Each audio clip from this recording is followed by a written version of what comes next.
Hello kids, जय हिंद दोस्तों। कैसे हैं आप सभी लोग? बच्चों, क्या हाल चाल चल रहा है यार? तुम लोग व्यूज बढ़ा नहीं रहे हो आजकल। ठीक है। लास्ट क्लास में हमने ह्यूमन डाइजेस्टिव सिस्टम का एलिमेंट्री कैनाल वाला पोर्शन पूरा कर लिया था। आज हम जो है एसोसिएटेड ग्लैंड्स लेकर के आ गए हैं। अपना next topic human digestive system दिख रहा है यहाँ पर actually human digestive system part 2 होना चाहिए था। ठीक है। पार्ट 2 आज हम लेकर के आ गए हैं। अब टाइम वेस्ट नहीं करते हैं और चलिए आगे स्टार्ट करते हैं। ठीक है। ओके।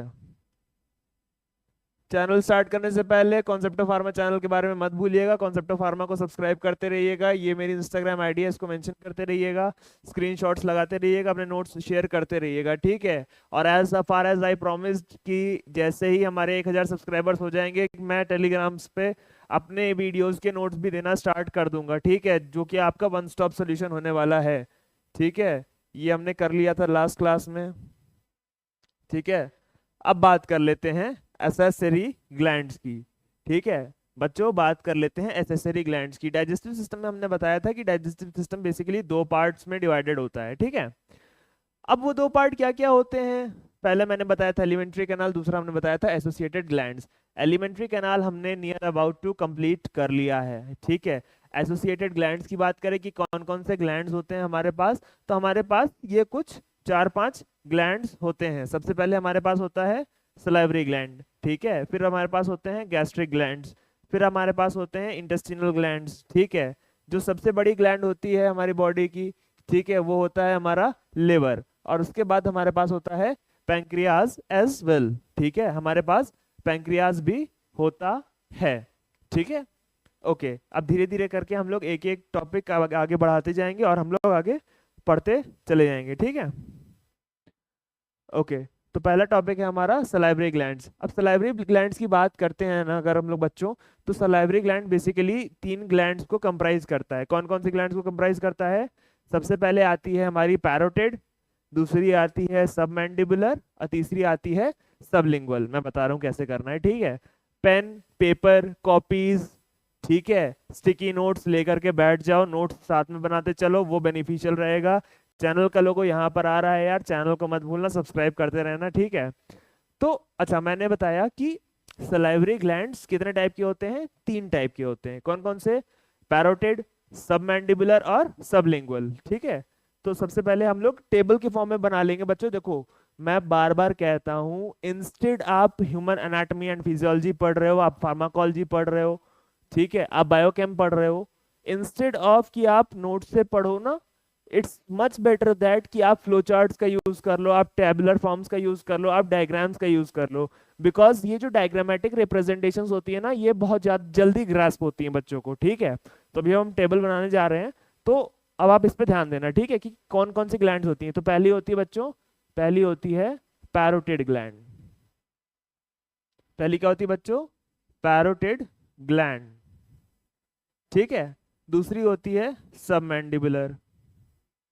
दूसरी क्या होती है बच्चों? दूसरी होती है सबमैंडिब्यूलर। और अगर हम लोग तीसरी ग्लैंड की बात करें, तो तीसरी होती है हमारी सब लिंगुअल। तीसरी क्या होती है बच्चों? तीसरी ग्लैंड होती है हमारी सब लिंगुअल। ठीक है। अब हम क्या करेंगे ना, इन तीनों ग्लैंड्स को हम लोग डिवाइड कर लेंगे। ठीक है। एक्चुअली में समझ में तो आया हमें कि ये तीनों ग्लैंड्स का काम क्या क्या है। ठीक है। तो आप हमारे साथ टेबल बनाना। ठीक है। ये हमने टेबल बना दिया। ठीक है। पहला क्या था? पहला था हमारा पैरोटिड ग्लैंड, दूसरा था हमारा सबमैंडिबुलर ग्लैंड और तीसरी थी हमारी सब लिंगुअल ग्लैंड। ठीक है। अब हम बोल देखेंगे यहाँ पे कौन कौन से पैरामीटर्स पे हम लोग इसको डिवाइड कर सकते हैं या क्या क्या चीजें इसमें अलग हैं। तो हम लोग यहाँ पर लिखेंगे पैरामीटर्स। पैरामीटर्स। ठीक है। किन किन पैरामीटर्स पर हम लोग इसको बाइफरकेट करते हैं। ठीक है। तो सबसे पहले अगर हम लोग लोकेशन की बात करेंगे, ठीक है, कि ये तीनों ग्लैंड्स कहाँ कहाँ प्रेजेंट होती हैं, लोकेशन की बात कर लिया। दूसरी बात कर लेते हैं साइज की बात कर लेते हैं। दूसरी बात हम लोग साइज की कर लेते हैं। और तीसरी बात हम लोग कर लेते हैं बच्चों, तीसरी बात हम लोग किस चीज की कर लेंगे? तीसरी बात हम लोग कर लेंगे यहाँ पर कि कौन कौन सी डक्ट प्रेजेंट होती है। डक्ट प्रेजेंट होती है। डक्ट माने बेसिकली ओपनिंग। ठीक है। डक्ट माने क्या होता है, डक्ट इज सिंपली ओपनिंग, ठीक है। तो अगर लोकेशन की बात करते हैं तो पैरोटिड ग्लैंड हमारी प्रेजेंट होती है चीक्स में। पैरोटिड ग्लैंड हमारी कहाँ प्रेजेंट होती है, पैरोटिड ग्लैंड प्रेजेंट होती है बच्चों हमारी चीक्स में प्रेजेंट होती है, ठीक है। पैरोटिड ग्लैंड्स हमारी चीक्स में प्रेजेंट होती है, ठीक है। और साथ ही साथ अगर हम लोग बात कर लेते हैं ना सब मैंडिबुलर की, तो सब मैंडिबुलर आपकी प्रेजेंट होती है लोअर जॉ में। किसमें प्रेजेंट होती है बच्चों, लोअर जॉ में, नीचे वाला जो जबड़ा होता है ना आपका, वहां पर प्रेजेंट होती है आपकी सब मैंडिबुलर ग्लैंड, ठीक है। तो इसको लिख लोगे आप, लोअर जॉ में प्रेजेंट होती है, ठीक है। उसके बाद फिर अगली कहाँ है, सबलिंगुअल। सबलिंगुअल ग्लैंड कहाँ पे प्रेजेंट होती है, below the tongue, below the tongue, यहां पर प्रेजेंट होती है। बिलो द टंग कहाँ पे, ये देखो, आ करो, सब लोग आ करो और अपनी मुंह खोलो अपना और अपनी जुबान को ऊपर करो, ठीक है। ये किया, अब ये दिख रहा है नीचे वाला पैलेट दिख रहा है, वो जो जबान से फ्रेनुलम कहते हैं उसको, ठीक है, ठीक है। अब वो पर्टिकुलर सबलिंगुअल वाला एरिया होता है। तो मैंने बता दिया पैरोटिड ग्लैंड में क्या होता है, पैरोटिड ग्लैंड में जो लोकेशन होती है पैरोटिड ग्लैंड की, वो चीक्स होती है, सब मैंडिबुलर की लोअर जॉ होती है, और सबलिंगुअल की बिलो द टंग होती है, ठीक है बच्चों। ये यहां तक मैंने बता दिया। अब हम लोग आगे चलते हैं, अब हम लोग साइज की बात कर लेते हैं, ठीक है, कि किसका कैसा साइज होता है, ठीक है। तो सबसे बड़ी ग्लैंड जो होती है ना हमारी, जो सबसे बड़ी ग्लैंड होती है हमारी, वो होती है पैरोटिड ग्लैंड, ठीक है। ये हमारी लार्जेस्ट ग्लैंड होती है, ये हमारी लार्जेस्ट ग्लैंड होती है। उसके बाद इस ग्लैंड का साइज थोड़ा सा मीडियम इन नेचर होता है, ठीक है, थोड़ी सी बीच वाली होती है, ज्यादा ना बड़ी ना ज्यादा छोटी। और जो सबसे स्मॉलेस्ट ग्लैंड होती है हमारी बच्चों, जो हमारी सबसे स्मॉलेस्ट ग्लैंड होती है, उसको हम लोग बोलते हैं सब लिंगुअल ग्लैंड, ठीक है। सब लिंगुअल ग्लैंड जो होती है हमारी, वो हमारी स्मॉलेस्ट होती है। अगर अब हम लोग डक्ट्स की बात कर लेते हैं ना, duct is just like opening, ठीक है। अब ओपनिंग हो रही है मतलब कौन कौन सी डक्ट्स यहाँ पर प्रेजेंट है, ठीक है। पैरोटिड ग्लैंड में कौन सी डक्ट प्रेजेंट है, सब मैंडिबुलर में कौन सी प्रेजेंट है, और सब लिंगुअल में कौन कौन सी प्रेजेंट है। तो अगर हम लोग इसकी बात कर लेंगे तो ये होती है हमारी सबसे पहले, जिसको हम लोग कहते हैं स्टेनसन्स डक्ट। क्या कहते हैं बच्चों, जो यहाँ पर प्रेजेंट होती है हमारी, उसको हम लोग कहते हैं स्टेनसन्स डक्ट। क्या कहते हैं बच्चों, स्टेनसन्स डक्ट, इसको हम लोग बोलते हैं स्टेनसन्स डक्ट, ठीक है। अच्छा, ये स्टेनसन्स डक्ट हो गई। अब सब मैंडिबुलर में क्या प्रेजेंट होती है, तो सब मैंडिबुलर में प्रेजेंट होती है आपकी वॉर्टन डक्ट्स। क्या प्रेजेंट होती है बच्चों, वॉर्टन डक्ट्स। ऑस्ट्रेलिया का एक प्लेयर है शेन वॉटसन, ठीक है। तो वॉटसन नहीं वॉर्टन याद रखना है, वॉटसन नहीं वॉर्टन याद रखना है, कि ऑस्ट्रेलिया का प्लेयर है शेन वॉटसन और सब मैंडिबुलर की ग्लैंड है वॉर्टन की जो डक्ट है वो है वॉर्टन डक्ट, ठीक है। तो यहां पर हम लोग लिख लेंगे कि यहां पर प्रेजेंट होती है वॉर्टन डक्ट। यहां पर जो हमारी डक्ट प्रेजेंट होती है वो प्रेजेंट होती है वॉर्टन डक्ट, ठीक है। अब हम लोग बात कर लेते हैं कि सर सब पैरोटिड हो गया, सब मैंडिबुलर हो गया, भाई पैरोटिड में हमको पता चल गई कि एक्सटेंशन डक्ट होती है, बहुत अच्छे। सब मैंडिबुलर में हमें पता चल गई कि वॉर्टन डक्ट होती है, ये भी बहुत अच्छे। अब सर सबलिंगुअल में क्या होती है, अब ये नहीं पता है, तो आओ बताते हैं कि क्या होता है सबलिंगुअल में। सबलिंगुअल की जो डक्ट होती है ना, उसको हम लोग कहते हैं डक्ट ऑफ रिविनस। क्या कहते हैं बच्चों, इसको हम लोग कहते हैं डक्ट ऑफ रिविनस, ठीक है, डक्ट ऑफ रिविनस, ठीक है। लिख लिया होगा आपने, अगर नहीं लिखा है तो आप पहले इसके स्क्रीनशॉट ले लो और फिर इसके बाद हम लोग आगे चलते हैं, ठीक है, ओके। अच्छा, सलाइवरी ग्लैंड्स की बात करते हैं, तो सलाइवरी ग्लैंड्स में एक चीज तो और भी होगी, जिसको हम लोग बोलते हैं, वो क्या होगी, इसको हम लोग बोलते हैं सलाइवा। क्या होगा बच्चों, इसमें एक और चीज प्रेजेंट होगी हमारी, सलाइवा प्रेजेंट होगा, ठीक है।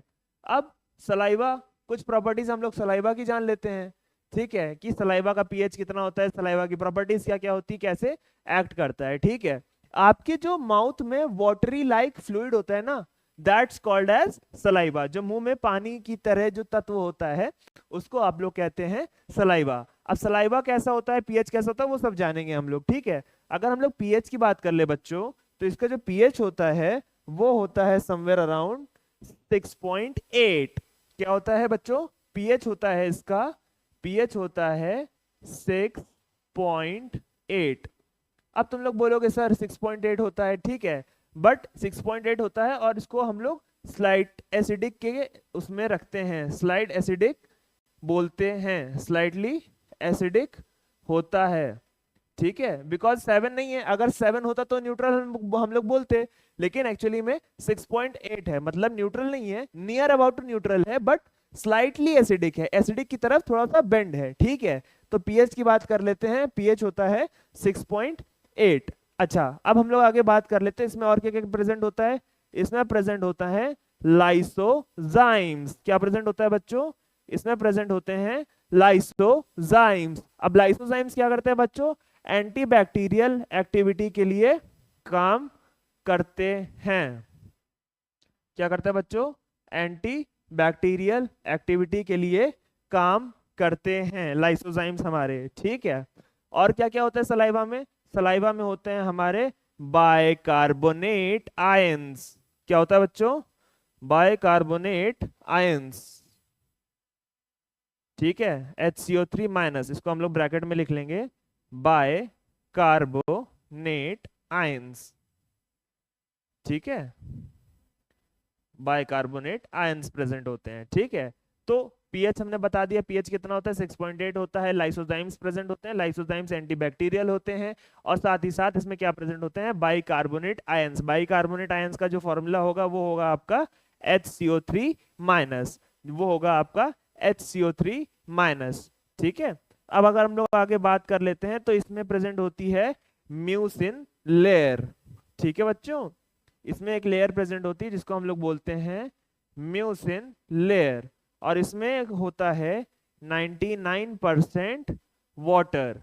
क्या प्रेजेंट होता है बच्चों, इसमें प्रेजेंट होता है 99% ऑफ वाटर, ठीक है। ओके, अब हम आगे चलते हैं, ठीक है। तो ये बेसिकली हो गया आपके सलाइवरी ग्लैंड्स के बारे में। अब हम लोग आगे चलते हैं और बात करते हैं आपके गैस्ट्रिक ग्लैंड्स की, ठीक है। अब हम लोग बात करते हैं आपके गैस्ट्रिक ग्लैंड्स की। तो अब गैस्ट्रिक ग्लैंड्स कौन कौन सी होती हैं, गैस्ट्रिक ग्लैंड्स भी हमारी 3 टाइप की होती हैं, ठीक है। अब 3 टाइप कौन कौन से होते हैं, सबसे पहले होते हैं हमारा, क्या होती है, गॉबलेट सेल्स, ठीक है। सबसे पहले होती है हमारी गॉबलेट सेल्स, दूसरी होती है हमारी ऑक्जेंटिक सेल्स, और तीसरी होती है हमारी बच्चों कौन सी होती है, तीसरी होती है हमारी पेप्टिक सेल्स, या हम लोग बोलते हैं उसको जाइमोजेन सेल्स, ठीक है। तो टाइम वेस्ट नहीं करेंगे, टेबुलर फॉर्म में इसको भी हम लोग लिख लेंगे, ठीक है, ठीक है, ठीक। एक मिनट, एक मिनट बाबूजी रुक जाओ, बाबूजी जरा धीरे चलो, है ना। यार तुम लोग मेरे को गाना भी गवा दोगे, ठीक है, लेकिन अब मैं गाना गाऊंगा नहीं, ठीक है, क्योंकि मैं हूं बेसुरा, ठीक है। पढ़वा चाहे जितना लो, मैं ऐसे गाना वाना नहीं गाया जाएगा, ठीक है। ओके, तो अगर हम लोग सेल्स की बात करते हैं तो पहले आती है हमारी गॉबलेट सेल्स। क्या आती है, गॉबलेट सेल्स। दूसरी आती है हमारी oxyntic cells, oxyntic cells, oxyntic cells, ठीक। अब ऑक्जेंटिक सेल्स को आप लोग और क्या क्या बोल सकते हो, ऑक्जेंटिक सेल्स को आप लोग पैराइटल सेल्स भी बोल सकते हो। क्या बोल सकते हो, पैराइटल सेल्स भी बोल सकते हो, ठीक है, पैराइटल सेल्स भी बोल सकते हो। और जो तीसरी हमारी जो सेल है उसको आप लोग बोल सकते हो पेप्टिक सेल या जाइमोजेन सेल, ठीक है। क्या बोलते हो, पेप्टिक सेल्स या जाइमोजेन सेल्स, इसको आप लोग बोल लो पेप्टिक सेल, चाहे तो जाइमोजेन सेल बोल लो, और या तो फिर आप इसको बोल सकते हो चीफ सेल। क्या बोलते हो बच्चों, चीफ सेल, ठीक है, चीफ सेल्स, ठीक है। अब हम लोग एक एक करके ना इनके फंक्शंस के बारे में जानना स्टार्ट करेंगे, ठीक है। अब ये क्या करता है, गॉबलेट सेल क्या करती है, गॉबलेट सेल क्या करती है बच्चा, गॉबलेट सेल क्रिएट कराती है म्यूकस को, और वो म्यूकस क्या करता है, इनर वॉल ऑफ स्टमक को HCl से जलने से बचाता है, ठीक है। तो ये लिखो, इसमें लिखोगे कि goblet cell secretes, goblet cell secretes mucus, goblet cell secretes mucus, ठीक है। और उसके बाद क्या करता है ना, गॉबलेट सेल क्या करता है कि HCl protects it from HCl, ठीक है, protects internal, protects internal lining, ठीक है, ऑफ स्टमक फ्रॉम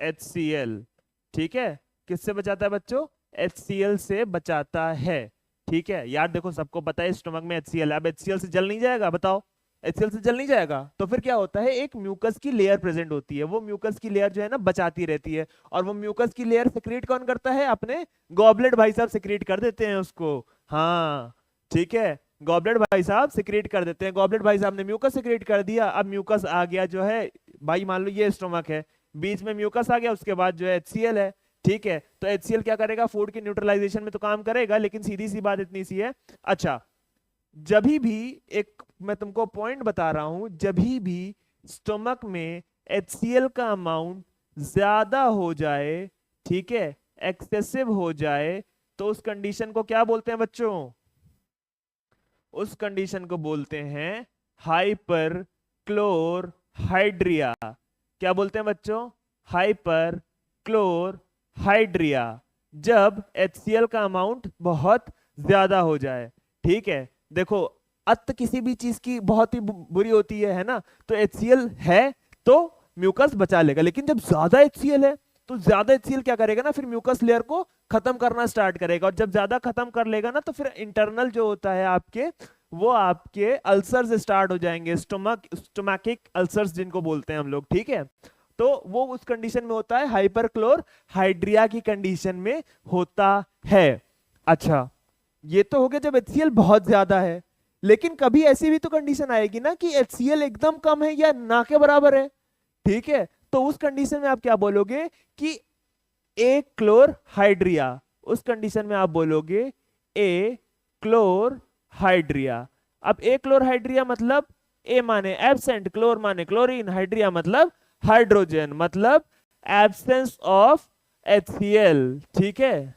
यहां पर क्या लिखो, यहां पर लिखो एब्सेंस ऑफ HCl, ठीक है भाई। हाइपरक्लोरहाइड्रिया में HCl बहुत ज्यादा था, और ए क्लोरहाइड्रिया में एब्सेंस ऑफ हाइड्रोक्लोरिक एसिड, ये HCl खत्म हो गया, HCl बन ही नहीं रहा है, ठीक है। तो ये दोनों कंडीशंस मैंने बता दी, ठीक है। अब जैसे कि मान लो कि वीरेंद्र है, ठीक, अब वीरेंद्र के ताऊ जी ने ज्यादा खाना खा लिया, अब वीरेंद्र अपना फार्मासिस्ट, अब उसके ताऊ जी ने बोला कि यार तुमने बी फार्मा किया है, तो तुम बताओ मेरे को कि क्या करेंगे, मेरे को एसिडिटी हो रही है, एसिडिटी हो रही है। एसिडिटी इसलिए नहीं हो रही है, या तो उन्होंने बाहर का खा लिया है, और नहीं तो उन्होंने तीखा खा लिया है। जब तीखा खा लेंगे तो फिर क्या होगा, HCl प्रोडक्शन स्टमक में बढ़ जाएगा। अब उस स्टमक में जो HCl का प्रोडक्शन बढ़ गया है, तो उस HCl के प्रोडक्शन की वजह से क्या करेगा, रिफ्लक्सेस आने स्टार्ट करेंगे। रिफ्लक्सेस आएंगे तो मतलब उसको बोलेंगे गैस्ट्रो इसोफेजियल रिफ्लक्स डिसऑर्डर्स, जिसको आप लोग एसिडिटी भी बोलते हो, ठीक है। ओके, तो ये हो गया गॉबलेट सेल्स का, और ये मैंने बता दिया HCl के बारे में, दो कंडीशंस, ठीक है। अब हम लोग आ जाते हैं ऑक्जेंटिक सेल्स की, ठीक है। अब ऑक्जेंटिक सेल्स भैया ये HCl से बचा रहा था, और ऑक्जेंटिक भैया HCl बनाते हैं, ऑक्जेंटिक भैया HCl बना देते हैं, ठीक है। तो पहला पॉइंट आ जाएगा कि oxyntic cells produces HCl, oxyntic cells produces HCl, ये भैया HCl बना देते हैं। अब HCl बना देगा तो भैया जर्म्स की किलिंग में भी तो काम करेगा, तो ये क्या करते हैं, kills the germs, kills the germs, germs को किल करता है। ठीक है, अगले फंक्शंस की बात करें, ये बेसिकली क्या करता है ना, ये आयरन के कन्वर्जन में काम करता है। ठीक है, conversion of iron, conversion of iron, conversion of iron, conversion of iron में भी काम करता है।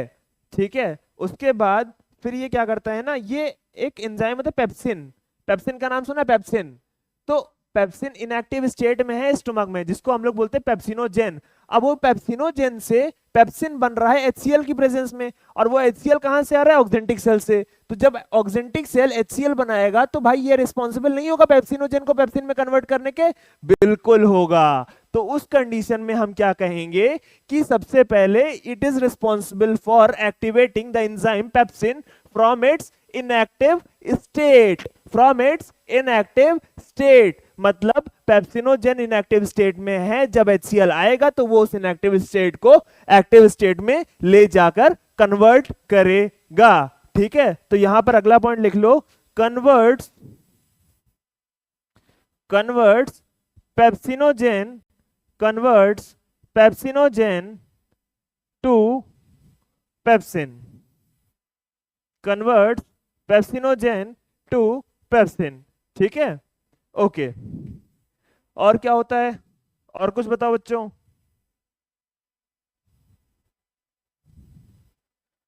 बताओ बताओ बताओ बताओ बताओ, एक और इसका पॉइंट रह रहा है, बताओ क्या है क्या है क्या है।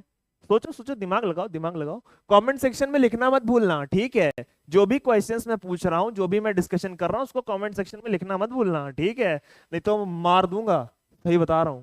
ठीक है, तो अब ये क्या होता है ना, ऑक्जेंटिक सेल्स, ऑक्जेंटिक सेल्स क्या होती है ना, ऑक्जेंटिक सेल्स बनाती हैं कैसल इंट्रिंसिक फैक्टर्स को, क्या बनाती हैं, प्रोड्यूसेस,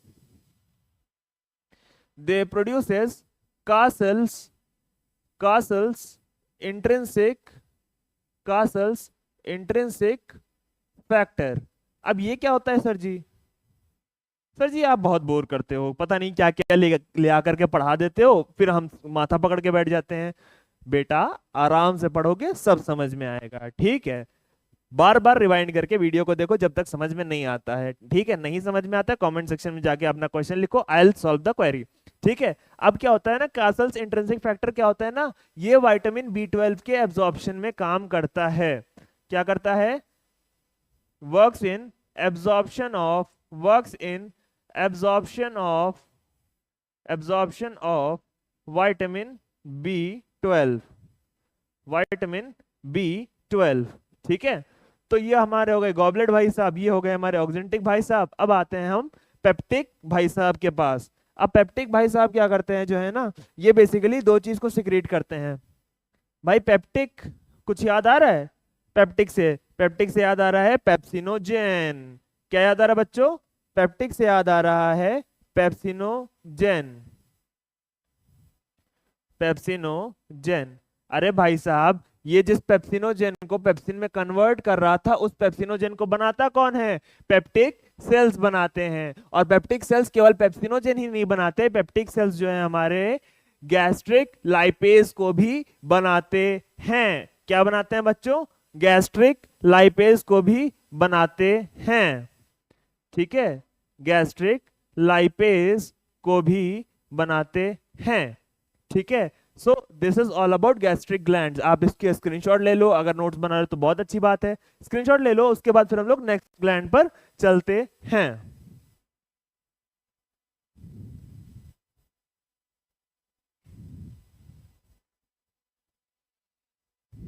हो गया बच्चों, ओके। अब आ जाते हैं अपनी इंटेस्टिनल ग्लैंड्स पे। इंटेस्टिनल ग्लैंड्स की कौन कौन से इंटेस्टिनल ग्लैंड्स होती हैं, या कौन कौन से एंजाइम्स प्रेजेंट होते हैं हमारे इंटेस्टाइन में जो कि डाइजेशन में हेल्प करते हैं। ठीक है, ओके। चार सेक्शंस बांटेंगे और चारों सेक्शंस के बारे में धीरे धीरे जानना स्टार्ट करेंगे। ठीक है, ओके।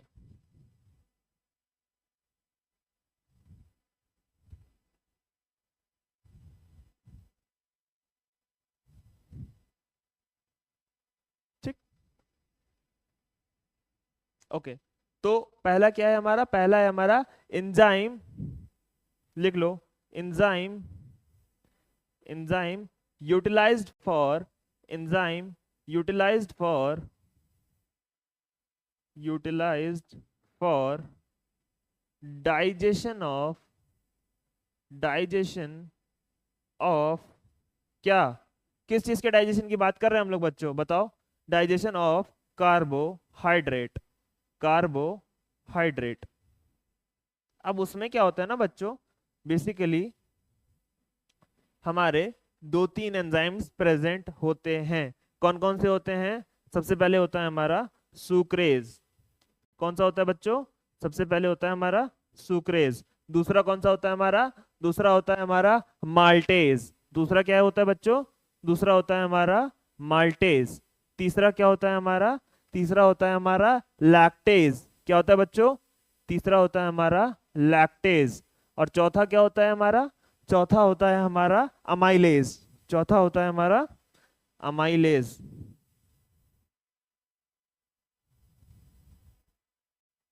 ठीक, अब यहां पर आ जाते हैं हम, ठीक है,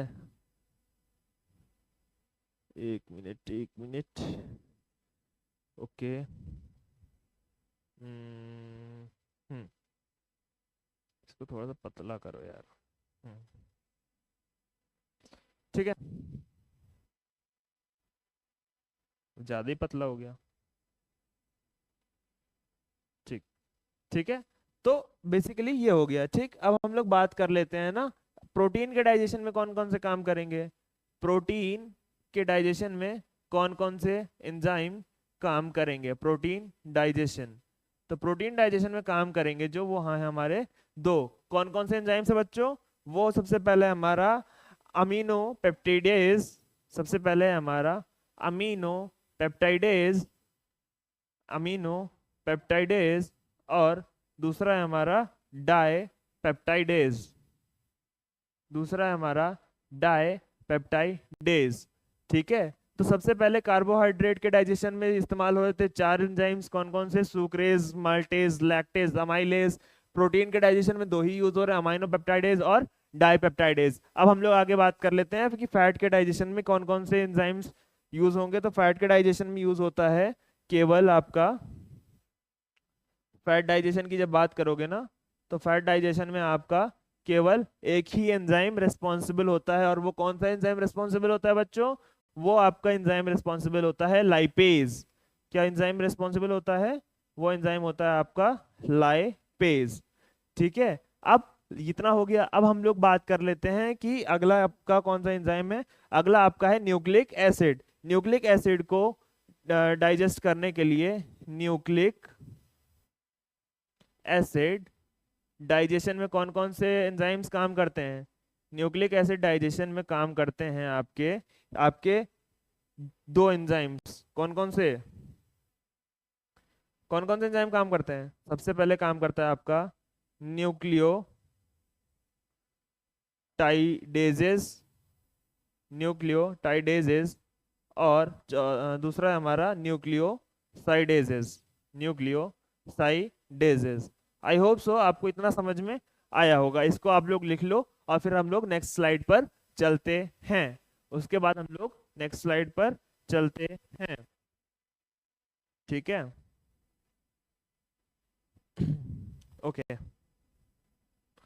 अगला आता है हमारा, अब आता है हमारा लिवर।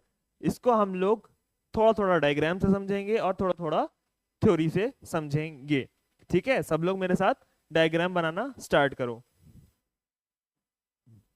ठीक है।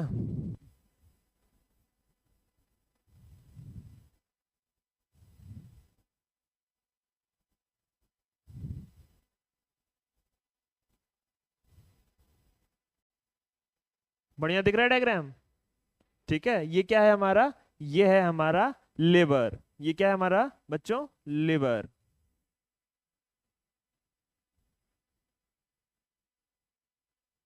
ठीक है।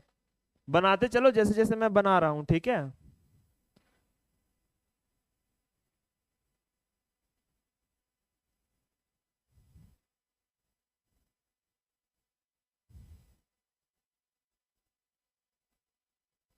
ठीक है, बनाते चलो आप लोग।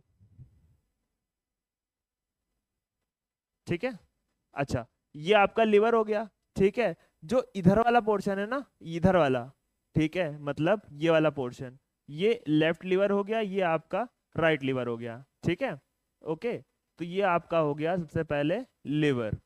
ठीक है,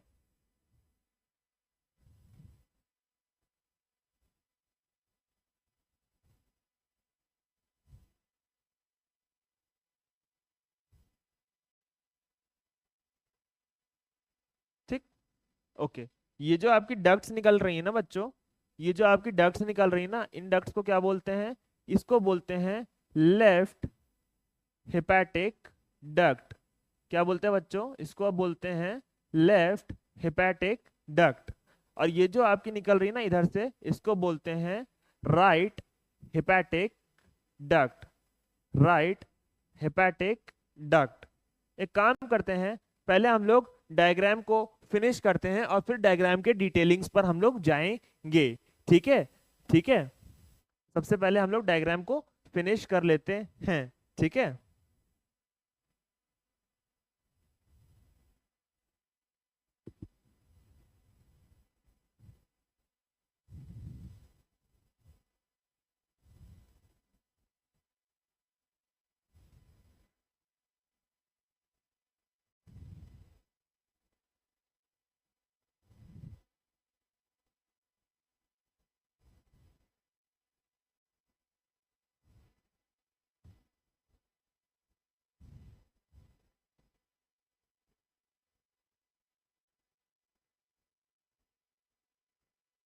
ठीक, ये हो गया आपका डायग्राम पूरा।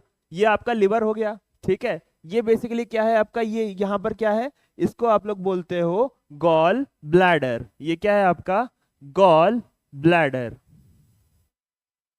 ठीक है, इसको आप लोग बोलते हो गॉल ब्लैडर। ठीक है, अच्छा, गॉल ब्लैडर से ये देख रहे हो ना, गॉल ब्लैडर, गॉल ब्लैडर से ये जो पाइप निकल रही है ना, ये जो ट्यूब निकल रही है, इसको क्या बोलते हैं? इस ट्यूब को बोलते हैं बच्चों, इस ट्यूब को बोलते हैं सिस्टिक डक्ट। क्या बोलते हैं बच्चों? इसको बोलते हैं सिस्टिक डक्ट। ठीक है, इसको क्या बोलते हैं? पर्टिकुलर सिस्टिक डक्ट बोलते हैं। ठीक है, अच्छा, सिस्टिक डक्ट हो गई। अच्छा, अब उसके बाद क्या होता है, ये जो अब ये यहाँ से लिवर वाली डक्ट आ रही है, ये यहाँ से सिस्टिक डक्ट आ रही है। तो जब ये यहाँ पर ज्वाइन होगी ना, तो इसको आप लोग क्या बोलोगे? जब ये यहाँ पर ज्वाइन होगी बेसिकली, तो ये पर्टिकुलर रीजन आपका बन जाता है कॉमन हेपेटिक डक्ट का, या इसको हम लोग बोलते हैं डक्टस कोलिडोकस। क्या बोलते हैं? Common common hepatic duct.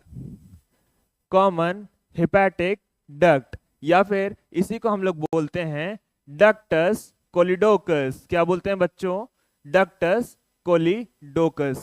ठीक है, अच्छा, ये हो गया, इसको आप लोग नोट कर लो, भूलना नहीं है। ठीक है, ओके, यहां पर बेसिकली एक डक्ट प्रेजेंट होती है। ठीक है, या बेसिकली ओपनिंग प्रेजेंट होती है, जिसको हम लोग पाइप बोल सकते हैं। ठीक है, यहां पर इस तरीके से एक डक्ट प्रेजेंट होती है। इस डक्ट को क्या कहते हैं ना, ये होती है आपकी डक्ट ऑफ विर्संग। क्या होती है बच्चों? ये होती है आपकी डक्ट ऑफ विर्संग। ठीक है, नहीं समझ में आ रहा है? कोई बात नहीं, मैं बता रहा हूं ना, अभी डायग्राम कंप्लीट कर लेते हैं, उसके बाद मैं डिटेल में पूरा डायग्राम फिर से समझा दूंगा। ठीक है, ओके, अच्छा, यहां पर एक स्पिंस्टर प्रेजेंट है, एक स्पिंस्टर प्रेजेंट है, एक ओपनिंग प्रेजेंट है, एक फ्लैप प्रेजेंट है। उस फ्लैप को क्या बोलते हैं, या उस स्पिंस्टर को क्या बोलते हैं? उस स्पिंस्टर को बोलते हैं स्पिंस्टर ऑफ बॉयडेन। क्या बोलते हैं बच्चों? उस स्पिंस्टर को बोलते हैं स्पिंस्टर ऑफ बॉयडेन। ठीक है, तो इसको आप लोग लिख लो, स्पिंस्टर ऑफ बॉयडेन। ठीक है, स्पिंस्टर ऑफ बॉयडेन, यहां पर स्पिंस्टर ऑफ बॉयडेन प्रेजेंट होता है। ठीक है, उसके बाद जब हम लोग आगे चलेंगे ना, तो आगे चलने के बाद फिर हम लोग को एक और दूसरी डक्ट मिलती है, ये। ठीक है, अब ये एक सूजा हुआ पार्ट है। क्या है बच्चों? एक सूजा हुआ पार्ट है, और बॉडी में ना कहीं पे भी अगर हम लोग इन्फ्लामेशन की बात करेंगे तो वहां पर नाम आ जाएगा एम्पुला का। वहां पर क्या नाम आ जाएगा? वहां पर नाम आ जाएगा एम्पुला का। ठीक है, तो जब यहां पर एम्पुला का नाम आ गया तो इसको हम लोग बोलते हैं ampulla of waiter. Ampulla of waiter. ठीक है, अब एम्पुला ऑफ वेटर के नीचे भी एक छोटी सी फ्लैप प्रेजेंट होती है। ठीक है, एक छोटी सी फ्लैप लाइक ओपनिंग प्रेजेंट होती है। इसको आप लोग बोलते हो स्फिंक्टर ऑफ ओडाई। इसको आप लोग बोलते हो स्फिंक्टर ऑफ ओडाई। ठीक है, अब ये स्फिंक्टर ऑफ ओडाई है, और ये जो आप देख रहे हो ना, ये आपका हो जाता है पोर्शन ऑफ ड्यूडेनम। ये क्या हो जाता है आपका? Portion of duodenum. ठीक है, ये हो गया हमारा डायग्राम। बेसिकली मैं बताता हूं, अब नहीं समझ में आया तो ठीक है, अभी ध्यान से देखना। ये आपका लिवर है। ठीक, लिवर का लेफ्ट वाला पोर्शन ये है और राइट वाला पोर्शन ये है। ठीक है, अब जैसे कि मान लो मैं ऐसे खड़ा हूं। ठीक है, मैं ऐसे खड़ा हूं, अब मेरा लिवर यहां पर है। ठीक है, यहां पर मेरा मान लो लिवर है। ठीक, ये लेफ्ट वाला पोर्शन है। ठीक है, तो लेफ्ट वाला पोर्शन क्या दिख रहा है? ये। ठीक है, तो ये लेफ्ट वाला हो गया। ठीक, फिर राइट वाला कौन सा है? ये वाला। ठीक है, तो राइट वाला ये वाला हो गया। ठीक, तो वही मैं कह रहा हूं कि ये लेफ्ट पोर्शन ऑफ लिवर है, ये आपका राइट पोर्शन ऑफ लिवर है। लिख लो, ये लेफ्ट हो गया और ये हो गया आपका राइट। अब दोनों अटैच भी तो हैं, बेसिकली इस स्ट्रक्चर से अटैच भी तो हैं। इसको आप लोग क्या बोलोगे? इस पर्टिकुलर स्ट्रक्चर को आप लोग बोलोगे फैल्सीफॉर्म लिगामेंट। क्या बोलोगे? इसको आप लोग बोलोगे फैल्सीफॉर्म लिगामेंट। ठीक है, ये जो बेसिकली है ये जो कनेक्शन है ना, ये 1 2 3 4 5, इसको आप लोग बोलोगे फैल्सीफॉर्म लिगामेंट। क्या बोलोगे बच्चों? फैल्सीफॉर्म लिगामेंट। ठीक है, तो बेसिकली क्या हो गया ना कि देखो बॉस, ये ऐसे खड़े, मान लो मैं ऐसे खड़ा हूं। ठीक, अब मेरा लिवर यहां पर है। ठीक, ये लेफ्ट वाला पोर्शन हो गया, ये राइट वाला पोर्शन हो गया। अब ये जो ज्वाइन कर रहा है ना, तो एक ब्रिज लाइक फॉर्मेशन हो रहा है। जब ब्रिज बन रहा है, वो ब्रिज क्या है? फैल्सीफॉर्म लिगामेंट। ठीक, अब जब हमारा ये जो लेफ्ट वाला है, लेफ्ट वाले से एक डक्ट निकलेगा, मतलब एक पाइप निकलेगी, राइट वाले से एक पाइप निकलेगी। तो जब लेफ्ट वाले से पाइप निकल रही है, तो लेफ्ट वाले की पाइप को क्या बोलेंगे? Left hepatic duct. ठीक है, तब उसको बोलेंगे लेफ्ट हेपेटिक डक्ट। और जब राइट वाले से डक्ट निकलेगी तो उसको बोलेंगे राइट हेपेटिक डक्ट। ठीक है, अच्छा, जब ये लेफ्ट और राइट दोनों इस तरीके से आएंगी, दोनों इस तरीके से आएंगी, देखो लेफ्ट वाली ऐसे आ रही है और राइट वाली ऐसे आ रही है। ठीक है, लेफ्ट वाली ऐसे आ रही है, राइट वाली ऐसे आ रही है, और इसने एक डक्ट बना ली। ठीक है, अब दूसरे गॉल ब्लैडर से भी दूसरी डक्ट भी तो आ रही है। वो दूसरी डक्ट कौन सी है? वो है आपकी सिस्टिक डक्ट। ये जो मैंने बताया ना, ये बेसिकली आपकी है सिस्टिक डक्ट। तो सिस्टिक डक्ट जब आ रही है, तो सिस्टिक डक्ट जब ज्वाइन कर ली, तो उसको उसके बाद क्या होता है? उसके बाद होता है कॉमन हेपेटिक डक्ट। भैया लेफ्ट वाली देखो, ऐसे देखो, ये लेफ्ट वाली थी, लेफ्ट हेपेटिक डक्ट आई और राइट हेपेटिक डक्ट ज्वाइन कर ली। फिर थोड़ा सा आगे बढ़ी, जब आगे बढ़ी तो वहां पर आ गई सिस्टिक डक्ट, वहां से एक तीसरी डक्ट आ गई सिस्टिक डक्ट। अब cystic duct, right hepatic duct और लेफ्ट हेपेटिक डक्ट, जब तीनों डक्ट मिल जाएंगी तो वो बनाएगा एक जंक्शन बनाता है। उस जंक्शन को कहते हैं डक्टस कोलिडोकस। क्या कहते हैं बच्चों? उस जंक्शन को कहते हैं डक्टस कोलिडोकस। नहीं बोल पा रहे हो, कोई बात नहीं, उसको आप लोग बोलो लेफ्ट कॉमन हेपेटिक डक्ट। यहां पर मैंने लिखा हुआ है कॉमन हेपेटिक डक्ट, जिसको आप लोग डक्टस कोलिडोकस भी बोलते हो। उसके बाद जो स्फिंक्टर प्रेजेंट होता है वहां पर, उसको स्फिंक्टर ऑफ बॉयडन बोलते हो। स्फिंक्टर ऑफ बॉयडन के बाद यहां पर जो एक डक्ट, दूसरी डक्ट निकली हुई है, उस डक्ट को बोलते हो डक्ट ऑफ विर्संग। ठीक है, डक्ट ऑफ विर्संग के बाद अगर हम लोग आगे चलते हैं, तो आगे चलने के बाद यहां पर एक स्वॉलन पार्ट आता है। ये स्वॉलन पार्ट क्या होता है? Ampulla of waiter.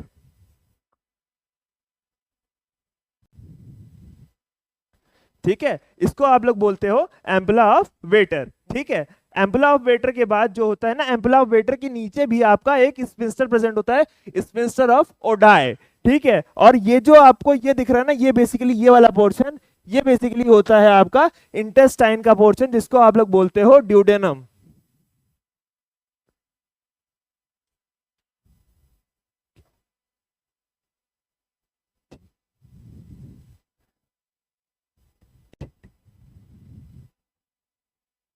ठीक है, आई होप सो आपको लीवर समझ में आया होगा। नहीं समझ में आया एक बार फिर से मैसेज कर देना, I will come back with a separate short video. ठीक है, 3-4 मिनट की होगी, लीवर हम अच्छे से समझेंगे अगली बार 3D स्ट्रक्चर में। आई होप सो समझ में आया होगा। ठीक है, उसके बाद फिर हम लोग आगे चलते हैं। अच्छा, कुछ बातें हम लोग और कर लेते हैं। लीवर का काम क्या होता है? लिवर का बच्चों काम क्या होता है? लिवर क्या करता है आपका? लिवर करता है, यार जगह तो बची ही नहीं। अब जगह नहीं बची तो हम लोग दूसरी स्लाइड पर आएंगे। ठीक है, दूसरी स्लाइड पर ही नहीं आएंगे, हम लोग थोड़ी सी जगह बना लेंगे। ठीक है, आपने ये लिख लिया, आप पहले स्क्रीनशॉट ले लो, अगर नहीं लिखा है तो नहीं तो डायग्राम बना लो पूरा। ठीक है, ओके। थोड़ा सा हम लोग इसको इरेज करेंगे, और इरेज करने के बाद फिर हम लोग क्या करेंगे ना, okay okay okay okay okay, ठीक है, ओके ओके, ठीक है। अब क्या होता है यहाँ पर, ये लिवर क्या करता है ना, लिवर क्या करता है, लिवर होता है स्टोरेज ऑफ बाइल। क्या करता है? Storage of bile. ठीक है, क्या करेगा? Storage of bile. यार सीधे हाथ से पढ़ाया नहीं है, तब मैं उल्टे हाथ से पढ़ा रहा हूं। ठीक है, ठीक है, क्या होता है? Storage of bile, storage of, अरे यार कुछ ना कुछ गलती हो जाता है मुझसे। बाइल प्रोड्यूस करता है बच्चों, यही मैं बोल रहा था। क्या बोल रहा था? कि प्रोडक्शन ऑफ बाइल होता है। क्या होता है बच्चों? प्रोडक्शन ऑफ बाइल होता है। ठीक है, प्रोडक्शन ऑफ बाइल। अब यार बात ये हुई कि जैसे कि मान लो शिवम है, ठीक। अब शिवम का मन किया मैगी खाने का, तो अब शिवम ने क्या किया? बहुत सारी मैगी बना ली। बना तो ली, अब उसके पास बर्तन नहीं है रखने को। ठीक है, बर्तन नहीं तो फिर क्या करेगा? वो बर्तन का इंतजाम करेगा। तो बाइल का प्रोडक्शन तो कर लिया, अब बाइल स्टोर कहां पर करेगा? बाइल स्टोर करेगा गॉल ब्लैडर में। तो गॉल ब्लैडर का फंक्शन क्या हो जाता है? Storage of bile. Gall bladder का फंक्शन क्या हो जाता है? गॉल ब्लैडर का फंक्शन हो जाता है storage, storage of bile. Bile बनाएगा लिवर और स्टोर करेगा गॉल ब्लैडर। बाइल बनाएगा लिवर और स्टोर करेगा आपका गॉल ब्लैडर। लिवर की बात कर लेते हैं अगर हम लोग, तो लिवर का जो, अगर हम वेट की बात करते हैं तो लिवर का जो वेट होता है वो 1.2 से 1.5 केजी के आसपास होता है। 1.2 टू 1.5 केजी के आसपास लिवर का वेट होता है। ठीक है, ओके। अब आगे चलते हैं हम लोग। ठीक है, कुछ लिवर के डिसऑर्डर्स की भी बात कर लेते हैं।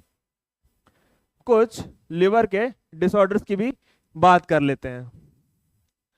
लिवर डिसऑर्डर्स की भी बात कर लेते हैं। ठीक है, लिवर डिसऑर्डर्स की अगर हम लोग बात करेंगे तो लिवर डिसऑर्डर्स में हम लोग सबसे पहला जानते हैं जो बीमारी होती है लिवर सिरोसिस। कौन सी होती है बच्चों? Liver cirrhosis. अब लिवर सिरोसिस क्या होता है ना, दारू पीने वाले देखे हैं? मैं बता रहा हूं, दारू पीने वाले देखे हैं? अत काट देते हैं यार 40 रुपए की लैला मजनू ले करके। ठीक है, वो ये सोचते हैं कि वो जिंदगी जी जाएंगे, नहीं होता ऐसा। ठीक है, तो जो एक्सेसिव ड्रिंकर्स होते हैं ना, या जो एक्सेसिव एल्कोहलिक होते हैं, उनको ये condition over the period of time occur हो जाती है कि लिवर सिरोसिस हो जाता है। मतलब सिरोसिस का मतलब होता है सड़ना।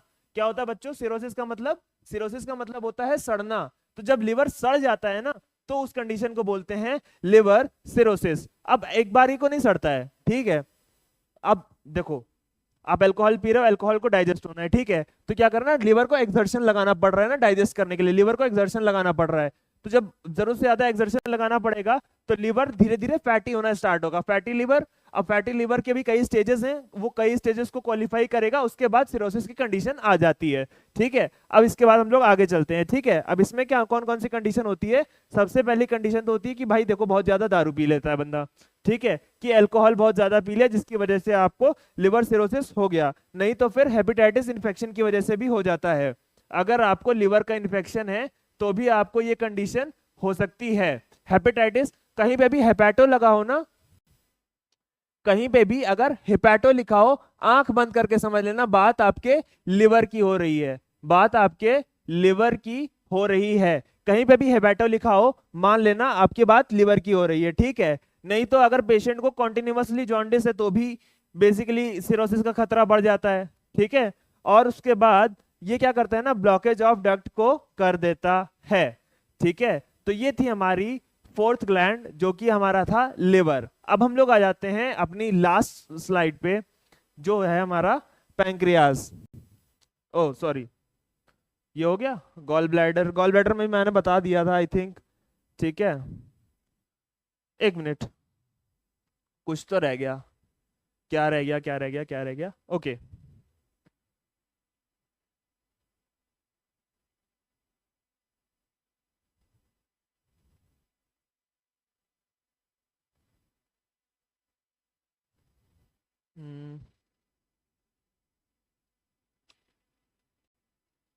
ठीक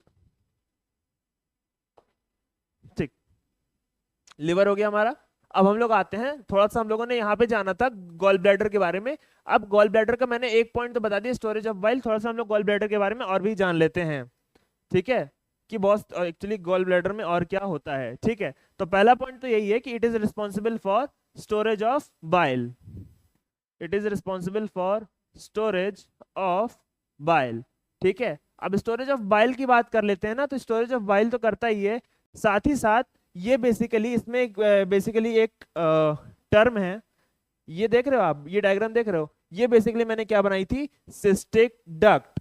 अब अगर इसको हम काट देंगे, सिस्टिक डक्ट को अगर हम लोग काट देंगे तो फिर क्या होगा, वो हो जाएगी हमारी सिस्टेक्टोमी। ठीक है, जब वैसा डिफरेंस को काट रहे थे मेल रिप्रोडक्टिव में वेसेक्टोमी, जब फलोपियन ट्यूब को काट रहे थे फीमेल में तो ट्यूबेक्टोमी, और जब गॉल ब्लैडर की सिस्टिक डक्ट को काट रहे हैं तो हो जाएगी सिस्टेक्टोमी। क्या हो जाएगी बच्चों, हम लोगों ने डक्ट को काट करके टाई कर दिया, तो बेसिकली वो जब कंडीशन आती है ना, उस कंडीशन को कहते हैं सिस्टेक्टोमी। क्या कहते हैं बच्चों, उसको कहते हैं सिस्टेक्टोमी। ठीक है, तो यहां पर आप लिख लोगे सिस्टेक्टोमी। ठीक है, क्या होता है, टाइड एंड लाइगेटेड, या कट एंड टाइड कह लो। ठीक है, काट करके हम लोग टाई कर देते हैं, कट एंड टाइड। ठीक है, बेसिकली क्या करते हैं हम लोग, सिस्टिक डक्ट को काट के टाई कर देते हैं। ठीक है, अच्छा, स्टोरेज ऑफ बाइल हो गया, सिस्टेक्टोमी की बात हो गई। अच्छा, ये बेसिकली क्या करता है ना, अगर हम लोग ज्यादा फैटी डाइट्स खाएंगे ना, तो बेसिकली ये क्या करेगा ना, ये बना देगा आपको गॉल स्टोन्स। ठीक है, अगर हम लोग बहुत ही ज्यादा फैटी डाइट्स लेंगे, फैटी डाइट लेंगे मतलब फैट रिच डाइट लेंगे, तो फैटी डाइट्स लेने की वजह से क्या होगा, ये बेसिकली क्या करेगा, कैन कॉज, क्या करेगा, गॉल स्टोन। कभी सुना है कि गॉल ब्लैडर में पथरी हो गई?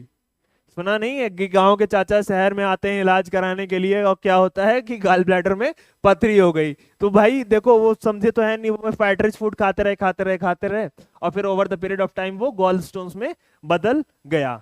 ठीक है, so this is all about gall bladder. आगे चलते हैं हम लोग, आगे हम लोग जो है पैंक्रियाज की बात करेंगे, और ये हमारी लास्ट ग्लैंड भी है। ठीक है, ये हमारी लास्ट ग्लैंड भी है। तो बताओ पहले मेरे को ये बताओ कि ये कौन सी ग्लैंड है, ये हेट्रोक्राइन है कि, ओ सॉरी, ये एक्सोक्राइन है कि एंडोक्राइन है? बताओ बताओ बताओ बताओ, जल्दी बताओ। ये बेसिकली ये दोनों की तरीके से काम करती है, एक्सोक्राइन भी है और ये एंडोक्राइन भी है। अब तुम बोलोगे सर ये कैसे हैं, कि आप सर हर दूसरी चीज को बता देते हो कि हेट्रोक्राइन है। अभी आपने पिछले वाले लेक्चर्स में हेट्रोक्राइन ग्लैंड्स के बारे में बताया, आज आप पैंक्रियाज को हेट्रोक्राइन ग्लैंड बता रहे हो। मैं बता नहीं रहा हूं बेटा, ये जो है एक्चुअली में हेट्रोक्राइन ग्लैंड होती है। मैं बताता हूं कि कैसे हेट्रोक्राइन ग्लैंड होती है। एक्सोक्राइन ग्लैंड होती है तो एक्सोक्राइन ग्लैंड क्या करेगी, जो है एक्सोक्राइन ग्लैंड पैंक्रियाटिक फ्लूइड को सिक्रीट करेगी। किसको सिक्रीट करेगी बच्चों? पैंक्रियाटिक फ्लूइड को सिक्रीट करेगी। ठीक है, secrete pancreatic, secrete pancreatic fluid. ठीक है, और ये क्या करेगा बेसिकली? ये बेसिकली हार्मोन बनाएगा। ठीक है, ये बेसिकली हार्मोन बनाएगा। ठीक है, तो जो हार्मोन बना रहा है वो एंडोक्राइन ग्लैंड हो गई, और जो पैंक्रियाटिक फ्लूइड बना रहा है वो बेसिकली हो गई आपकी एक्सोक्राइन ग्लैंड। तो भैया जो ग्लैंड दोनों का काम करती है उसको हम लोग हेट्रोक्राइन बोलते हैं। ठीक है, तो इसको हम लोग बोल देंगे that pancreas is a heterocrine, pancreas is a heterocrine gland. Simple सी बात इतनी सी है। ठीक है, इसमें कुछ तामझाम पालने वाली जरूरत ही नहीं है। ठीक है, उसके बाद फिर हम लोग चलते हैं कि पैंक्रियाज में कौन कौन से सिक्रीशंस होते हैं। ठीक है, पैंक्रियाज में कौन कौन से सिक्रीशंस होते हैं। ठीक है, ओके, लिखना बंद नहीं होना चाहिए। ठीक है, हेडिंग डालो, pancreatic, pancreatic secretions, pancreatic secretions. ठीक है, अब पैंक्रियाटिक सिक्रीशंस में क्या क्या होता है अभी हम लोग देख लेंगे, जान लेंगे। ठीक है, इसमें प्रेजेंट होते हैं प्रोटीएजेस। क्या प्रेजेंट होते हैं? प्रोटीएजेस। अब मैं तुमको एक बात बता रहा हूं, समझो मेरी बात को। कहीं पे भी एज लगाओ ना, कहीं पे भी एज लगाओ, वो एंजाइम होगा आंख बंद करके। ठीक है, अब प्रोटीएजेस की बात करते हैं। प्रोटीएजेस का कंपोजिशन क्या होता है? 70% पैंक्रियाज में प्रोटीएजेस का सिक्रीशन होता है। ठीक है, अब प्रोटीएजेस भी दो टाइप के होते हैं, एंडोप्रोटीएजेस और एक्सोप्रोटीएजेस। एंडोप्रोटीएजेस और एक्सोप्रोटीएजेस। ठीक है, एंडोप्रोटीएजेस और एक्सोप्रोटीएजेस। ठीक है, अब क्या होता है ना, एंडोप्रोटीएजेस क्या होता है और एक्सोप्रोटीएजेस क्या होता है? तो बेसिकली एंडोप्रोटीएजेस में आ जाता है आपके एंजाइम्स लाइक ट्रिप्सिन, कीमोट्रिप्सिन और इलास्टेजेस। ठीक है, इसमें आ जाते हैं ट्रिप्सिन, ठीक है, काइमोट्रिप्सिन, ठीक है, और इलास्टेजेस, और इलास्टेजेस, और इलास्टेजेस। ठीक है, और एक्सोप्रोटीएजेस क्या होता है बच्चों? एक्सोप्रोटीएजेस होता है आपके कार्बोक्सी पेप्टाइडेज। यहां पर होते हैं कार्बोक्सी पेप्टाइडेज। अब तुम बोलोगे सर कि ये दोनों काम कैसे करते हैं? ठीक है, मैं बताता हूं कैसे काम करते हैं। ठीक है, जब सुमित सर बैठे हुए हैं तो फिर वो बता देंगे ना, क्यों परेशान होते हो? ठीक है, अब जैसे कि मान लो आपकी ये न्यूक्लिक एसिड की चेन है, मान लो ये नाइट्रोजन है, अमाइनो एसिड की चेन मान लो। ठीक है, अब मान लो 1 2 3 4 5 6 7 8 और ये कार्बन। ठीक, ये आपकी न्यूक्लिक एसिड की चेन है। मैंने यहाँ पे नंबरिंग कर दी 3 4 5 6 7 8। ठीक है, यहाँ पे मैंने नंबरिंग कर दी। ठीक है, अब क्या होगा ना कि अगर मान लो ये बीच से टूट रहा है, ठीक है, ये अगर बीच से टूट रहा है, ठीक है, तो फिर ये क्या बनाएगा? एंडोपेप्टाइडेज। ठीक है, अगर ये यहां से टूट रहा है, ठीक है, तो ये क्या बनाएगा? एंडोपेप्टाइडेज। लेकिन अगर ये कहीं टर्मिनल से टूट रहा है, अगर ये यहां से टूट रहा है, तो ये बनाएगा आपका एंडोपेप्टाइडेज। ठीक है, ठीक है, ये बनाएगा आपका एंडोपेप्टाइडेज। ठीक है, और अगर ये टर्मिनल में तोड़ रहा, टर्मिनल एंड पे तोड़ रहा, एक्चुअली यहां पे नहीं तोड़ेगा। ठीक है, ये बेसिकली कहां पर तोड़ेगा? ये कार्बन के टर्मिनल एंड पर तोड़ेगा। ठीक है, ये यहां पर तोड़ेगा। ठीक है, तो ये आपका हो जाएगा एक्सोपेप्टाइडेज। ये आपका हो जाएगा एक्सोपेप्टाइडेज। ठीक है, इसको आप लोग नोट कर लो। ठीक है,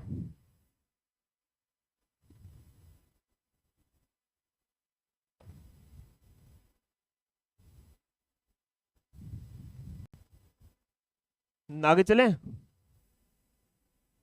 चलो आगे चलते हैं। अब बात कर लेते हैं थोड़ी सी ट्रिप्सिनोजेन की। ठीक है, ट्रिप्सिनोजेन, अब कहीं पे भी ओजन लिखा हो ना, ओजन, ओजन मतलब इनएक्टिव स्टेट में है। ट्रिप्सिनोजेन को ट्रिप्सिन में कौन कन्वर्ट करता है?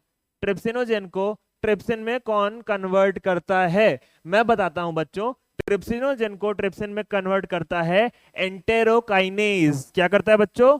एंटेरोकाइनेज। कौन करता है? एंटेरोकाइनेज। ठीक है, तो हम लोग यहां पर लिख लेंगे एंटेरोकाइनेज। ठीक है, एंटेरोकाइनेज। ठीक है, लिखते हुए चलना मेरे साथ में, ठीक है। अच्छा, और ये क्या करता है ना, ट्रिप्सिन बाकी सारे प्रीकर्सर्स को एक्टिवेट कर देता है। Activates all all other precursor. Precursor का मतलब होता है बच्चों स्टार्टिंग एलिमेंट्स। ठीक है, और भी जो एसेंशियल स्टार्टिंग एलिमेंट्स की रिक्वायरमेंट होगी वो ट्रिप्सिनोजेन एक्टिवेट उसको कर देगा। ठीक है, अब प्रोटीएजेस की बात हो गई, अब हम लोग बात कर लेते हैं किसकी? न्यूक्लिएजेस की। ठीक है, न्यूक्लिएजेस की बात कर लेते हैं। ठीक है, न्यूक्लिएजेस की बात कर लेते हैं। अब न्यूक्लिएजेस में भी दो आते हैं, कौन कौन से आते हैं? सबसे पहले आता है आपका डीएनएज और दूसरा आता है आपका आरएनएज। दूसरा आपका आता है आरएनएज। ठीक है, तो अब डीएनएज और आरएनएज में क्या फर्क है? ठीक है, कि भैया अगर डीएनए को डाइजेस्ट कर रहा है तो डीएनएज, आरएनए को डाइजेस्ट कर रहा है तो आरएनएज। इतना सिंपल सा है। ठीक है, लिख लो इसको यहां पर कि भैया अगर डीएनए को डाइजेस्ट कर रहा है तो फिर क्या होगा आपका? डीएनएज, और आरएनए को डाइजेस्ट कर रहा है तो फिर होगा आपका आरएनएज। ठीक है, ये हो गया आपका इतना सिंपल सा कॉन्सेप्ट। क्लियर? ठीक है, अगला है हमारा पैंक्रियाटिक। अगला है हमारा पैंक्रियाटिक लाइपेज। अगला क्या है हमारा? Pancreatic lipase. पैंक्रियाटिक लाइपेज को और क्या बोलते हैं? पैंक्रियाटिक लाइपेज को आप लोग बोलते हैं स्ट्रेप्सिन। क्या बोलते हैं बच्चों? इसको बोलते हैं स्ट्रेप्सिन, ऑल्सो कॉल्ड एज स्ट्रेप्सिन। इसको आप लोग क्या बोलते हो? इसको आप लोग बोलते हो स्ट्रेप्सिन। क्या बोलते हो बच्चों? इसको आप लोग बोलते हो स्ट्रेप्सिन। अच्छा, अब ये पैंक्रियाटिक लाइपेज क्या करता है ना, पैंक्रियाटिक लाइपेज भी कन्वर्ट करता है किसी चीज को, और वो किस चीज को कन्वर्ट करता है आप कमेंट सेक्शन में लिखो, मैं तो बताऊंगा ही। ठीक है, ये बेसिकली ट्राइग्लिसराइड्स को ये करता है, ट्राइग्लिसराइड्स को ये कन्वर्ट करता है फैटी एसिड्स में, ये कन्वर्ट करता है फैटी एसिड्स में। ठीक है बच्चों, ये बेसिकली हो गया आपका यहां तक एंडोक्राइन पैंक्रियाज वाला पोर्शन। अब हम लोग चलेंगे, कहां से द एंड आ गया। ठीक है, अब हम लोग बात कर लेते हैं थोड़ा सा एक्सोक्राइन पैंक्रियाज की। ठीक है, और ये हमारा आज का लास्ट टॉपिक भी होने वाला है। ठीक है, एक्सोक्राइन पैंक्रियाज। ठीक है, एक्सोक्राइन पैंक्रियाज। ठीक है, एक्सोक्राइन पैंक्रियाज में, ठीक है, इसको हम लोग जो है, ये बेसिकली क्या होता है ना, ये पैंक्रियाज का 99 से 97% ऑफ पार्ट ऑफ पैंक्रियाज होता है। 99 से 97% पार्ट ऑफ पैंक्रियाज होता है। बाकी सारे तो एंजाइम्स थे, आपने देख ही लिए, वो एंडो बेसिकली हार्मोन्स एंजाइम्स थे वो। ठीक है, वो एंडोक्राइन पैंक्रियाज वाला पोर्शन था, ये एक्सोक्राइन पैंक्रियाज वाला पोर्शन है। ठीक है, अब इसको बेसिकली क्या बोलते हैं ना, इसको आप लोग बोलते हो, इट इज पैंक्रियाटिक असाइनी भी बोलते हो। क्या बोलते हो? Pancreatic assignee. ठीक है, असाइनी। ठीक है, पैंक्रियाटिक असाइनी भी बोलते हो, ACINI। ठीक है, ACINI। ठीक है, अच्छा, अब क्या होता है ना आगे, अब अगर हम लोग बात कर लेते हैं, ठीक है, तो ये बेसिकली क्या बनाता है? ये बनाता है पैंक्रियाटिक जूस को, पैंक्रियाटिक जूस को बनाता है। ठीक, अब अगर हम लोग बात कर लेते हैं ना बच्चों कि कौन कौन सी सेल्स प्रोड्यूस होती हैं, है ना, तो बेसिकली 4 टाइप्स की सेल्स प्रोड्यूस होती हैं। कौन कौन सी? अल्फा, बीटा, डेल्टा, और कौन सी सेल प्रोड्यूस होती है? एफ सेल प्रोड्यूस होती है। ठीक है, और कौन सी प्रोड्यूस होती है? एफ सेल प्रोड्यूस होती है। ठीक है, अब एक चीज और, अगर हम लोग बात कर लेते हैं, ये तो एक्सोक्राइन पैंक्रियाज की बात हो गई, एंडोक्राइन पैंक्रियाज की अगर बात करते हैं तो एंडोक्राइन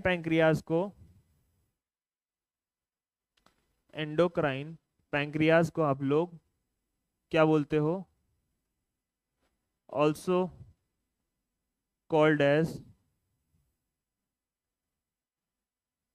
islets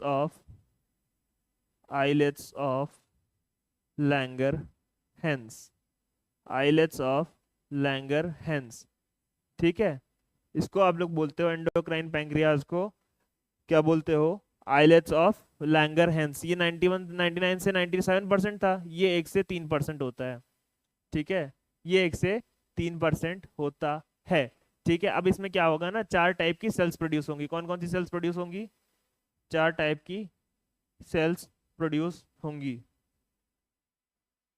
ठीक है, पहले होगी अल्फा सेल, ठीक है, दूसरी होगी बीटा सेल, ठीक है, फिर तीसरी होगी गामा सेल या डेल्टा सेल बोल लो, ठीक है, और चौथी होगी आपकी एफ सेल, चौथी होगी आपकी एफ सेल।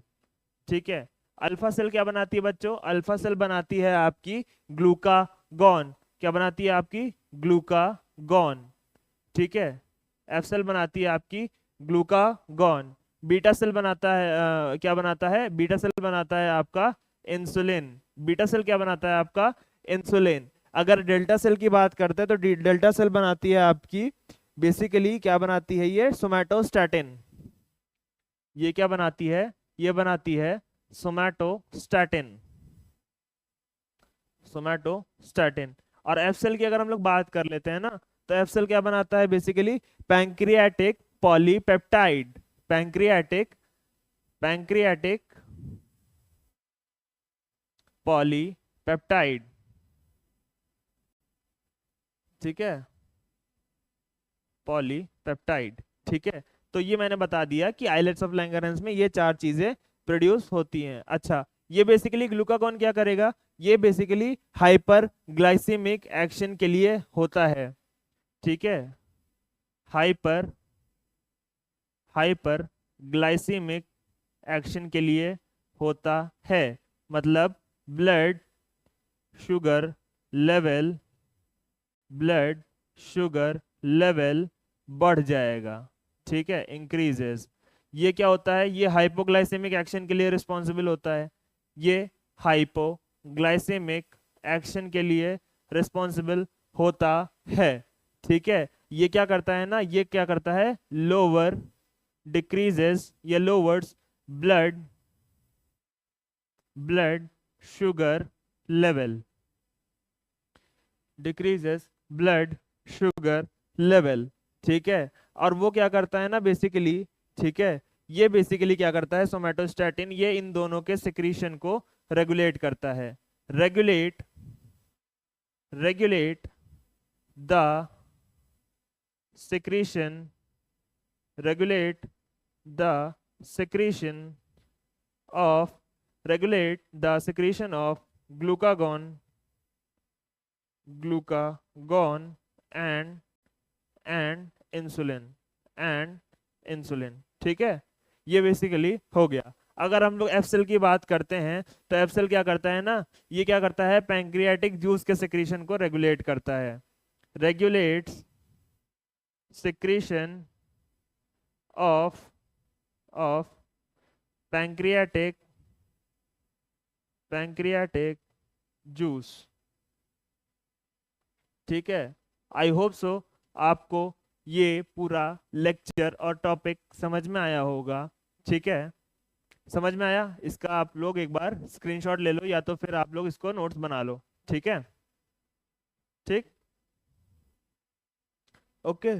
सो यहाँ पर हमारी क्लास एंड होती है स्टूडेंट्स। ठीक है, I hope so digestive system भी हमने कंप्लीट कर लिया, हमने जो है नर्वस सिस्टम कंप्लीट कर लिया है, हमने ह्यूमन रिप्रोडक्शन कंप्लीट कर लिया, हमने ह्यूमन डाइजेस्टिव सिस्टम कंप्लीट कर लिया, हमने इंटेग्यूमेटरी सिस्टम कर लिया है, हमने ह्यूमन फिजियोलॉजी के 4 सिस्टम्स कंप्लीट कर लिए हैं सक्सेसफुली। और अगला आने वाला लेक्चर एक नए सिस्टम के साथ आएगा। ठीक है, apart from that human anatomy और फिजियोलॉजी कंप्लीट करते हैं, मैं स्किप करने वाला हूं या स्विच करने वाला हूं अपने नेक्स्ट सब्जेक्ट फार्माकोलॉजी की तरफ। आप लोगों के सपोर्ट की रिक्वायरमेंट है, concept of pharma is not about a YouTube channel, concept of pharma is about a mission जो कि बच्चों को फर्श से उठाकर अर्श पर बैठाना चाहता है। ठीक है, सब्सक्राइब करते रहिएगा, वॉच टाइम को बढ़ाते रहिएगा, चैनल शेयर करते रहिएगा। एज फार एज आपका कोई भी फार्मा दोस्त या जो भी पैरामेडिकल्स में पढ़ता हो, उसके लिए हो सकता है कि ये एक रेवोल्यूशन साबित हो जाए। ठीक है, तब तक के लिए take care, see you, bye bye. तब तक के लिए जय हिंद, थैंक यू बच्चों।